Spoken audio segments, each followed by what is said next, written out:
Hola, buenas. Gracias a quien sea que esté mirando esto. Y bueno, ¿qué es esto? Del estallido al plebiscito es una presentación de un estudio que hice muy lentamente desde noviembre del 2019, que partió primero en el contexto de una asamblea vecinal. Pareció relevante analizar qué pasó con los resultados del proceso 2016 de asamblea, en que se juntaron más de 90.000 personas, no, incluso más de 200.000 personas en este proceso de asamblea, y que salió un resultado que fue un libro. Y bueno, lo vi, era una cosa bastante general.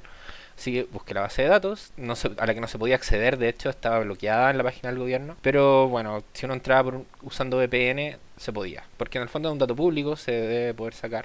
Así que no es que haya hackeado al gobierno ni nada por el estilo, sino que saqué un dato público que por razones que no se han comunicado nunca está bloqueado.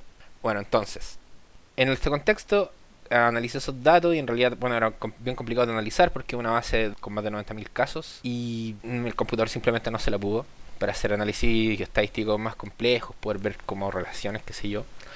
Pero bueno, el análisis general entrega harta información relevante, sobre todo si lo contrastamos con otro aspecto que fue de gran interés al hacer este estudio, que era la misma asamblea en la que estaba participando. Permitió observar el proceso de formación de esta organización espontánea entre vecinos. También participar en otras actividades como juntas entre asambleas, digamos. Habían ya asambleas que estaban organizadas, juntas de vecinos que estaban organizadas, y se juntan en cualquier parte y era para básicamente coordinarse y ver qué hacer en función de lo que está pasando con el estallido social. A este tipo de reuniones me vi yendo un par de veces porque llegaba información en esta época, en noviembre, diciembre, incluso antes, y se podía ir libremente, obviamente, a todo esto, y fui, me interesó. Entonces, en el contexto de esta situación, surge la necesidad, no la necesidad, pero la gana de hacer este estudio. Y bueno, en su desarrollo también pareció relevante poner un poco de contexto de la situación país. Entonces, esto se divide en cuatro partes.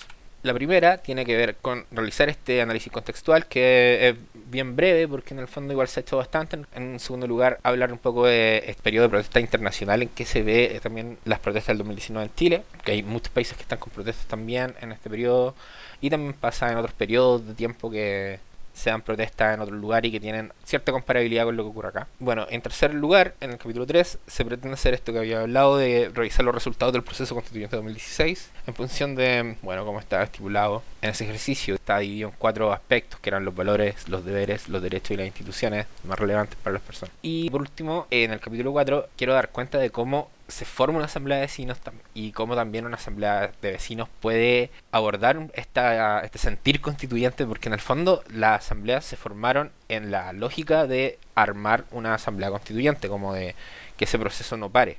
Es muy llamativo porque se dio en muchos lugares de Chile espontáneamente y la gente lo tenía muy, muy presente. Entonces, bueno, como este tipo de organización espontánea que me parece maravillosa que ocurra, puede hacer algo al respecto a que se generen cambios políticos y tener un grado de influencia política y que no sea solamente la élite política, la oligarquía que siempre elige todo, los que ahora elijan de nuevo, sino que también tenga la posibilidad la población de expresar algo en este nuevo proceso, digamos. Y con ello también, en el fondo, en el devenir completo del país. O sea, la idea del proceso constituyente en sí abarca también una serie de reformas que la gente espera que ocurran. Como reforma al sistema de pensión, al sistema de salud, sistema de educación, al manejo de recursos naturales, el tema de privatización de aguas, por ejemplo, se escucha bastante, lo que pasa en el Sename, cómo funcionan estas instituciones, la legalización del aborto, de algunas drogas, como la marihuana, qué sé yo, hay mil cosas. Obviamente no creo que legalicen en la constitución, pero bueno, no sé, yo lo pondría, pero... Y para hacer esto, obviamente me referí a muchas fuentes de estudios de opinión pública, estudios chilenos tanto como extranjeros, también datos duros, datos económicos, datos del Banco Mundial, del FMI también, datos del Estado en sí. Y usé estudios de donde quieran para ver, no me quedé analizando estudios, digamos, que alguien pueda decir que son de izquierda. Tengo un estudio escrito por Harald Beyer, que fue ministro de Educación de Piñera. Nadie va a decir que el FMI es una institución de izquierda, el Banco Mundial menos. Entonces, bueno, vamos. Bueno, la parte uno la toman de ahí el contexto. Bueno, lo primero es que voy a mover la cámara para arriba para que se puedan ver bien las cosas que voy a mostrar. Y entonces, el contexto. ¿Cuál es el gran problema y por qué se generó el estallido? Todos sabemos ya a esta altura que el problema en el país, y hay un acuerdo generalizado en la población, es un problema de acceso económico. Hay poca plata en el fondo. Si podemos ver, por ejemplo, este informe del INE, información oficial, sabemos que la mediana de ingreso en Chile es de 400.000 pesos. O sea, si ordenamos de mayor a menor o menor a mayor, todas las personas que ganan sueldo en Chile, la persona que se ubica justo en medio gana 400.000 pesos. Eso significa que más de la mitad de la población que gana dinero en Chile gana menos de 400 lucas. O gana 400.000 o menos, perdón. Eso es muy poca plata. Y bueno, ¿por qué se da esto? Chile es un país donde la concentración económica está en la élite. Como pasa en Latinoamérica, en general, el 10% más rico generalmente se queda con un 40% en promedio. En Chile es más, en Perú es más también, en Brasil también. El país donde hay menos problemas con esto es Argentina, en que el 10% más rico se queda con un poco más del 30% del total de la renta del país. Entonces, tenemos un país donde hay una alta concentración de la riqueza en la clase extremadamente más alta. Luego, ¿qué es lo que te muestra este gráfico? Es cuántas veces más gana el 10% más rico que el 10% más pobre en renta. Por ejemplo, si fuera 2 el número, si fuera el doble, significa que el 10% más pobre gana, por ejemplo, 1000 y el 10% más rico gana 2000. Entonces, Chile es uno de los países que tiene mayor desigualdad en eso. El 10% más rico en Chile gana 7 veces más que el 10% más pobre. Y como vemos, los países más desarrollados como Noruega, Suecia, Holanda, Francia, Alemania, Polonia, Gran Bretaña, Australia, Nueva Zelanda, España, Canadá, Italia, todos estos países se gana en unas 4 veces más máximo. Entonces, cuando vemos también otro ejemplo de las malas condiciones de vida en Chile, tiene que ver con el sueldo mínimo. En este gráfico se ve el salario mínimo con respecto al salario chileno de otros países de la OCDE. Entonces, por ejemplo, Japón. En 1987 Japón tenía exactamente el mismo Producto Interno Bruto per cápita que Chile, pero a diferencia de Chile, el sueldo era 1,6 veces por sobre el sueldo mínimo en Chile. O sea, si el sueldo mínimo en Chile era de 250.000, creo en la época en que este gráfico fue hecho, en Japón era 250.000 más 250.000 por 1,6. Ya, o sea, son casi 700.000 pesos. Y eso es lo que podemos ver en el gráfico en general. O sea, todos los países que están aquí marcados tienen un salario mínimo muy superior al chileno, sobre todo los más desarrollados. Aquí hay otra forma de verlo, en que podemos ver, por ejemplo, que hay una alta igualdad en Chile en la escasez económica. La gente está en esta línea plana, hasta un 60% más o menos de la población gana más o menos salarios no muy diferentes. Después empieza a subir un poquito. Aquí hay una mayor diferencia en 75 al 85, del 85 al 95 empieza a crecer un poco más y ya la alta riqueza solamente existe en este espacio. El gráfico es bien claro en mostrar que la plata está particularmente centrada en un segmento de la población que es el percentil más alto. Y bueno, aquí en este gráfico podemos ver que lo que me interesa es el de la derecha, la diferencia del Gini. El Gini más cercano a 0 implica que todas las personas tienen el mismo nivel de renta en el país. Más cercano a 1 o 1 es que una sola persona tiene todo y los demás no tienen nada, básicamente. Entonces, lo que vemos es que el Gini en Chile es muy superior al de la OCDE. La OCDE es 0,3, en Chile es 0,45. Y aquí hay un tema de que respecto al Gini pre y post impuesto. ¿Por qué? Este es el Gini post impuesto. Una vez que se cobraron los impuestos, ¿en cuánto quedó la desigualdad? Porque el tema es que obviamente las personas que tienen más dinero generan más recursos. Porque es más fácil generar plata cuando tienen más plata. Pueden invertir, qué sé yo. Entonces, ¿qué pasa? Aquí en este gráfico podemos ver cuál es el Gini por país antes de los impuestos y después de los impuestos. O sea, cuando el Estado cobra impuestos y después redistribuye en la población. Entonces, lo que vemos es que, en general, los países en que se mantiene similar el Gini pre y post impuestos son países donde se ponen muy poco impuestos a las clases más ricas, por algo no varía. En países como estos, como Islandia, Eslovenia, Noruega, Dinamarca, República Checa, Finlandia, Eslovaquia, Bélgica, Austria, Suecia, Luxemburgo, Hungría, Alemania, Holanda, Suiza, todos estos países se ve como baja bastante el Gini después de que se cobran los impuestos. O sea, con esa plata se da acceso a otras personas, a otros segmentos de la población para que puedan consumir, para que puedan educarse, para que puedan ir al médico, qué sé yo. En estos países de acá no, aquí no se hace. En estos países se mantiene a los ricos tan ricos como quedan en un inicio y a los pobres bajo las condiciones que tienen, que son, en el fondo, es el ejemplo de la carrera se ha dado mil veces. El que parte rico sale con muchísimas ventajas, corre con zapatillas, corre desde al lado de la línea casi, mientras que el pobre en una carrera de 100 aparece un kilómetro más atrás de la línea de partida a pata pelada y probablemente en el suelo está lleno de miguelitos. Entonces, bajo esas condiciones, es complicado que varíe la situación económica. Y eso es lo que pasa en estos países, como se verá también acá. En este gráfico, por ejemplo. Este gráfico es muy interesante cuando se contrasta con otra información que existe, que es que en Chile hay alta movilidad social. Es un tema que me acuerdo que haberlo visto en el diario. Según la OCDE, en Chile las familias de bajos ingresos tienen mayor probabilidad de escalar socialmente. Y aparece este gráfico. Esto se utilizó para decir, por ejemplo, Lula Rain, esto desmiente el cuento que nos cuentan desde la izquierda y buena parte del periodismo en Chile. Las oportunidades de surgir en nuestro país son mucho mayores que en gran parte de los países que nos ponen como modelo. Eso dice este tipo de Libertad de Desarrollo, que es un payaso, y Libertad de Desarrollo en realidad nada, da lo mismo, no hay que tomarle en serio a esa gente. La lectura correcta la hace acá Felipe Herrera de la U de Santiago, que dice, en Chile el 50% de las familias ganan alrededor de $500 al mes. Cualquier niño que curse educación superior llega al 20% más alto en menos de 10 años. Es fácil llegar ahí porque los salarios son muy bajos para la mayor parte de las personas. Y ese es el tema. Eso es lo que muestra este gráfico de acá. En el fondo esto es un contraste entre la desigualdad de los ingresos, se llama Gini, o sea, mientras más alto es el número en el eje X, más desigual es el país. Y por el otro lado está la elasticidad intergeneracional del ingreso. Quiere decir que mientras más cercano a uno es, significa que los logros económicos de los hijos, o sea, el nivel de renta al que llega y por lo tanto el segmento económico en el que termina participando, está directamente asociado al de los padres. Por lo tanto, eso quiere decir que no hay movilidad social.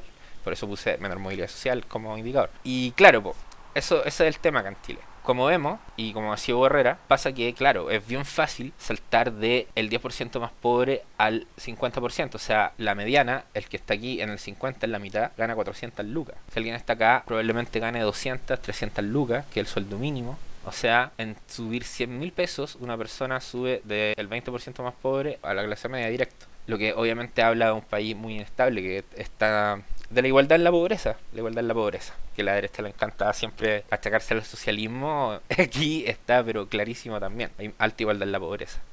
Y un segmento de la población acá que tiene un poquito más y que vive mejor, le da, pero... Y bueno, hay otra cosa aquí también que tomar en cuenta. Hay muchas personas ahora, en esta época, le alcanza la plata, siendo que es poca, porque tenemos a China que produce con básicamente esclavitud, producto ultra barato. Entonces hay acceso que viene dado, pero por una situación nefasta del sistema. En el fondo, nosotros ganamos poca plata, los ricos ganan mucha plata, pero para nosotros no es tan terrible porque igual podemos acceder a cosas porque hay otro segmento en otro lugar del mundo que son esclavos, que les pagan básicamente con arroz. Entonces la pobreza que vivimos acá no es tan grave en contraste con esa otra. Y por eso podemos consumir. Es una situación bien horrible. Entonces, ¿qué pasa? Sabemos que los países entonces con mayor desigualdad y menor movilidad social son Argentina, Perú, Chile y Brasil en este esquema. Onda, en estos países tú nacís rico, morís rico, nacís pobre, morís pobre. O escaláis a la clase media y después bajáis a la baja. Que así se da nomás. Y en estos países la gente da lo mismo su descendencia socioeconómica, va a depender de sí mismo y no de sus padres, la posición económica finalmente que tendrán. Usualmente va a ser clase media, o sea, en estos países como que toda la gente tiene bastante y suficiente y está bastante cómoda y bien, y obviamente hay gente que gana más que otra, por supuesto, pero no es tanto, no es tan diferente, es lo que se puede ver en este gráfico. Los más ricos en Suecia, en Noruega, en Holanda, en Francia, no ganan tanto más que los que ganan menos, que el 10% más pobre. Porque el 10% más pobre en realidad no es pobre en estos países tampoco, en estos sí. Finalmente uno puede entender que los millonarios en estos países tienen más o menos la misma plata que los millonarios en estos. Al final el tema es que los pobres son más pobres en estos países, por eso la diferencia es más notoria. Y bueno, y hay otro tema para mí importantísimo en la gestión de la desigualdad, digamos, que tiene que ver con la desigualdad educacional, que para mí es símbolo y pilar del problema, como reza la lámina. Entonces, como podemos ver, los países que estaban acá están acá. ¿Y qué significa esto? Esto es el NCE, de alguna forma, un índice de antecedente económico y social y cultural de PISA. Es una medición socioeconómica que le agrega alguna variante cultural, como probablemente tenga que ver con lo que Bourdieu denomina capital cultural. Y bueno, estos son los puntajes, mejores resultados. Este gráfico es muy interesante porque te muestra, por un lado, los colegios particulares privados chilenos y miren dónde están. Bueno, no están los nombres de todos los países, pero Alemania, Israel, Francia, Polonia, Corea. Se ve. Países de alto nivel, digamos, están los colegios chilenos particulares. Los particulares subvencionados están mucho más abajo, pero cerca de Portugal. Por ejemplo, Portugal no es un gran ejemplo, un país europeo, y uno pensará que es como, wow, Portugal, pero Portugal es bien jugoso. Si, no sé, vieron el documental de Madeleine McCain, por ejemplo, se puede ver que la policía portuguesa está por ahí con la chilena, en lo malo para investigar, digamos, lo inútiles. No sé si en lo violento y represivo probablemente también. Y bueno, y los colegios chilenos municipales vemos que están a nivel latinoamericano, con México, Brasil, Perú, Argentina, Turquía. Nací rico, hay un colegio particular privado, está ahí la raja, alto nivel. Nací en clase media, hay un colegio particular subvencionado, vaya a quedar ahí, piola. En el 50, 400 a 500 lucas, 800 si te va bien. Y los municipales aquí estamos mal, naciste pobre, fuiste a un municipal, sobre todo a uno, imagínate, un colegio municipal de los que se denominan vulnerables, ¿no es cierto? Es más probable que estés por acá, porque en los municipales está, por ejemplo, el Instituto Nacional, el Liceo 1, hay el Carmela Carvajal, hay buenos liceos municipales, en regiones también, pero hay unos muy malos que van a estar por acá. Ningún colegio chileno particular privado va a estar por allá. Hay colegios chilenos municipales que podría ser que estén por acá, como el Nacional, pero los otros van a estar por acá. Entonces este indicador es brutal. Muestra cómo esta desigualdad y esta falta de movilidad social se reproduce por este sistema educacional completamente fallido y diferenciado. O sea, tenemos tres sistemas educacionales en el país. Uno para los ricos, uno para una clase media emergente y uno para los pobres.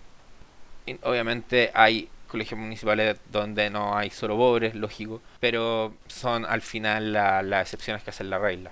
Entonces teniendo todo este panorama anterior en que vemos que los ricos son mucho más ricos que los pobres, mucho más que en otros países, los sueldos mínimos son bajísimos, mientras que en otros países antes de desarrollarse tenían sueldos mínimos mucho más altos, lo que podemos argumentar que es una condición también del desarrollo, porque así los pobres también son actores económicos, no son solamente supervivientes. Aquí nadie le cobra impuestos a los ricos, hacen lo que quieren, en los países desarrollados se cobran impuestos y se redistribuye. Por lo tanto aquí no hay movilidad social, la desigualdad es de origen, y todos estos indicadores de movilidad social que te muestran son al final porque la pobreza es mucha y la clase media también es pobre. Y la educación en sí es un sistema que permite perpetuar este macabro escenario. Entonces, ¿qué pasa aquí? Pues justo antes del estallido social, Academia hizo una encuesta, por alrededor más o menos del 10 de octubre se hicieron las preguntas y lo que predominó era la preocupación por las pensiones, que siempre está presente en esta época. Justo se iba a hacer esta reunión internacional de presidentes en Chile para hablar del medio ambiente, y de Greta Thunberg y qué sé yo. Entonces el tema estaba muy en boga y es un tema que preocupa, así que pasó de un usual cuarto, quinto lugar a un segundo lugar medio ambiente. Y temas como salud, delincuencia, trabajo, educación salieron un poco más atrás, pero sabemos que son siempre temas relevantes. Ahora, esto es lo que estaba preocupando a la población justo antes del estallido. Bueno, y aparece inmigración, que es algo que es completamente nuevo, ¿no? Porque el problema migratorio es también nuevo. Entonces, esto es lo que preocupaba a la gente justo antes de que pasara todo esto. Y bueno, vemos ahora hace poco, en julio del 2020, que las cosas, cuando se hizo el retiro del 10%, la gente retiró el 10% para comprar alimentos, pagar cuentas y servicios, pagar deuda de consumo, pagar arriendo de crédito. Usual, o sea, se usó la plata en temas de escasez, de endeudamiento, donde hay, esos son los problemas del país. Entonces, y bueno, y lo otro, la desconfianza en la AFP, que viene clavado también de que el problema de las pensiones es el que más se considera, y aquí hay el link, nexo directo con la institución. O sea, no se cree que el problema de las pensiones sea porque estoy trabajando poco, sino que es porque es un problema estructural del sistema, que son las AFP. Entonces, ¿qué pasaba un poquito antes, a principios del 2019? La gente estaba choreada con los políticos. Le preguntaban a las personas cuáles son las principales razones que expliquen que los chilenos estén enojados. Onda, los chilenos están enojados, es la premisa. ¿Por qué están enojados? Más de la mitad cree que por los políticos, y la mitad cree que también es por el sueldo, situación económica familiar. Esos son los principales. Vimos ya antes cómo son los indicadores económicos. La pobreza es un hecho, la falta de acceso económico es un hecho, y los políticos son el rostro del sistema, porque si lo que termina pasando acá en Chile es que los ricos tienen demasiado y por lo tanto los pobres tienen muy poco, ¿quiénes se ven como los culpables de esto? Por alguna extraña razón, no se considera que el egoísmo, esta intención de abarcar mucho más de lo que se debería, que tiene el rico, como de no pagar impuestos, evadir, donde controlar la política para no pagar y siempre evadir y que nadie le cobre impuestos en el fondo. Si ya vimos que no pagan impuestos, o sea, está claro, el Gini pre y post impuesto en Chile es nada, no cambia en nada.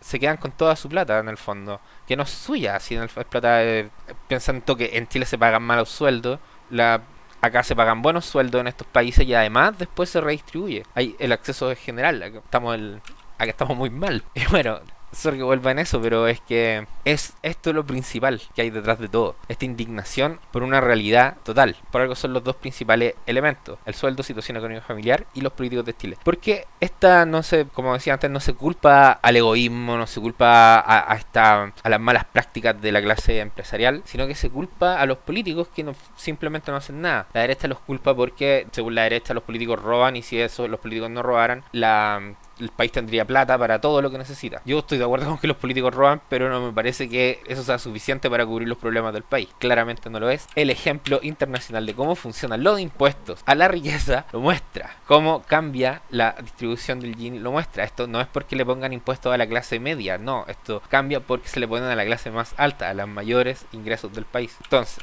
los políticos no lo hacen, la izquierda le molesta, la derecha dice, bueno, estos buenos se lo roban todo y por eso no podemos vivir, todo bien a los políticos. Y además, bueno, está esta percepción de estancamiento económico, lo que es evidente porque la gente en sí no tiene plata, y en cualquier momento que pueda pensar que las cosas se pueden venir mejor o pueden progresar o cualquier cosa, es más que nada porque se lo dicen comunicacionalmente. O sea, el tema de la distribución económica en Chile está igual que siempre, tal vez un poco mejor incluso, pero está horrible igual. Entonces vemos como en febrero del 2019, que es cuando se hace esto, la gente dice esto, un 80% más o menos de la población se declara endeudada, y podemos asumir que gran parte de las personas que están enojados por el sueldo, situación económica familiar, están endeudados también. Y bueno, obviamente aquí empieza la debacle política. O sea, no empieza aquí la debacle política, aquí voy a empezar yo a hablar de la debacle política. Y es la gran desconfianza que existe en toda la clase política. Si lo vemos, este gráfico muestra desde el 2002, es de la CEP esto, hasta el 2019, viendo cómo baja, incluso siendo que ya estaban ultra bajos los indicadores. Igual son capaces de seguir bajando. Y en un momento tal vez el Congreso se consideró como una posibilidad en que se podría generar acuerdos, qué sé yo. Pero ya no, ahora se considera también, tal como los partidos políticos, como algo en lo que no se puede confiar. Hay tratos por detrás, en los lobbies, qué sé yo. Y todo esto se sabe porque, claro, en esta época, más o menos, digamos por acá, cuando ya cae a piso el Congreso, es cuando salen los casos de corrupción. Se sabe lo que pasó con Longueira y Corpesca. La ley de pesca se la escribieron los abogados de Corpesca a Longueira. Surgen estos mails de Moreira pidiendo el raspadito de olla porque quería plata para hacer campañas políticas. Jaime Orpiz, que es destituido por también Corpesca. Sale el caso Cabal, que destruye a Bachelet, básicamente. Y también, bueno, se me olvidaba el tema de la corrupción de farmacias, pollo y papel higiénico, la corrupción política, las lecciones de ética, las multas irrisorias a Ponce Lerú, por ejemplo, que primero le habían bajado la multa a la mitad y ahora se la bajaron a nada. Y hacían una comparación en que si las personas que recibieron el bono de 500.000 pesos que no debieran pagaran lo mismo en porcentaje que tuvo que pagar Ponce Lerú de lo que él robó, tendrían que pagar algo así como 4.000 o 14.000 pesos, no me acuerdo cuánto era, pero era básicamente nada. O sea, para un mega rico como Ponce Lerú, robar es el mejor negocio posible. Se lo lleva todo y no paga nada. Así es Chile. Y bueno, ante este problema en que los políticos se ven como la principal razón de enojo del país, en que está todo estancado, la gente está endeudada, nadie tiene plata, nadie confía en el Congreso ni en los partidos políticos, obviamente la identificación con bloques políticos no se da tampoco. 72% dice que ningún bloque político lo representa, y entre los que se representan, nada relevante. 10% dice Chile Vamos, 3% Acción Republicana, que tenemos aquí la derecha con 13%, 6% el centro, que es la ex nueva mayoría, que es un centro izquierda, y lo que sería más izquierda, donde está el Frente Regionalista Verde más el PC, y el Frente Amplio hacen otro 10%. Es nada, es nada. Y aquí hay un chiste básicamente, que es que Acción Republicana y Chile Vamos, la derecha, en su extremismo radical y estúpido, tienen esta noción de que el Partido Comunista, que está acá, en este 3%, maneja los hilos del país de alguna forma. Siento que nadie se siente representado por ellos. Puede ser que hayan un 72% que dice ninguno, o sea, 50% comunistas encubiertos, no lo creo, pero ese tipo de cosas cree la derecha, por ejemplo.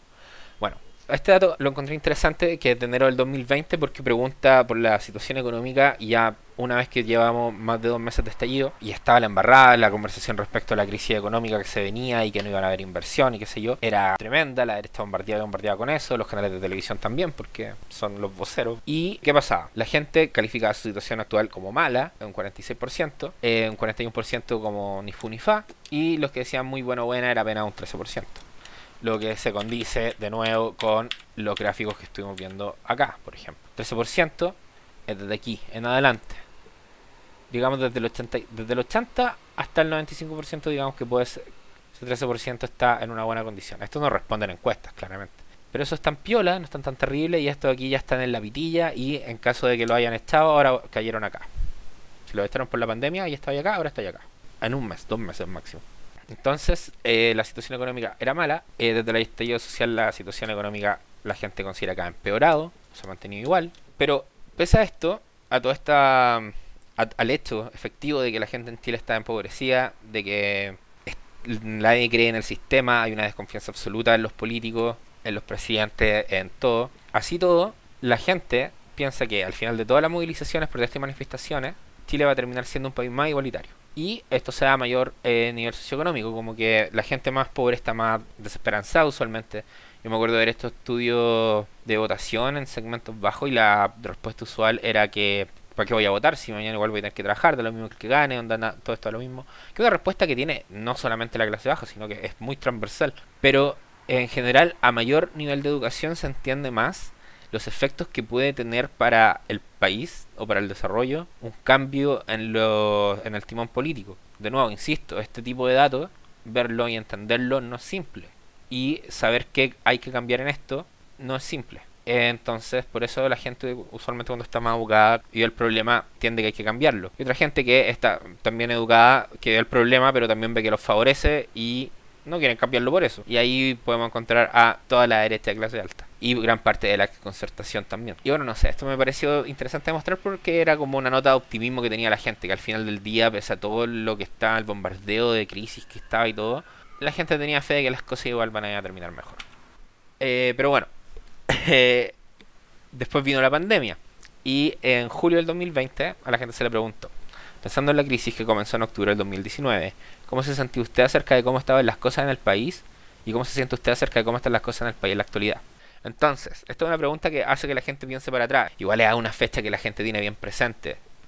Muy enojado y bastante enojado era 46% en octubre del 2019 y muy enojado, bastante enojado, es el 50% en julio 2020. Entonces, lo que vemos es que, en el fondo, estos indicadores no han variado desde octubre, como que quedamos en pausa, de alguna forma, emocionalmente, ante la situación del país. Pero, si veíamos que en enero había optimismo respecto a la salida de las cosas, yo espero que, y tiendo a pensar, que la gente del país va a estar optimista también respecto a la salida de la pandemia. O sea, no hay suicidios masivos, estamos hasta ahora aguantando, hay harta ya común, hay harta ayuda entre la gente y yo creo que si no hubiera sido por el proceso del estallido de octubre en que los vecinos se empezaron a conocer, los sistemas de apoyo que se están dando en pandemia serían mucho más complicados y de verdad siento que, y hasta no tengo un dato para darlo, pero estoy bastante seguro de que la mayor parte de las ollas comunes de las personas que reparte comida vienen de asamblea. O sea, yo en la asamblea que estoy, por ejemplo, lo hace. Y es un trabajo como de buena onda nomás, porque hay que hacerlo. Entonces,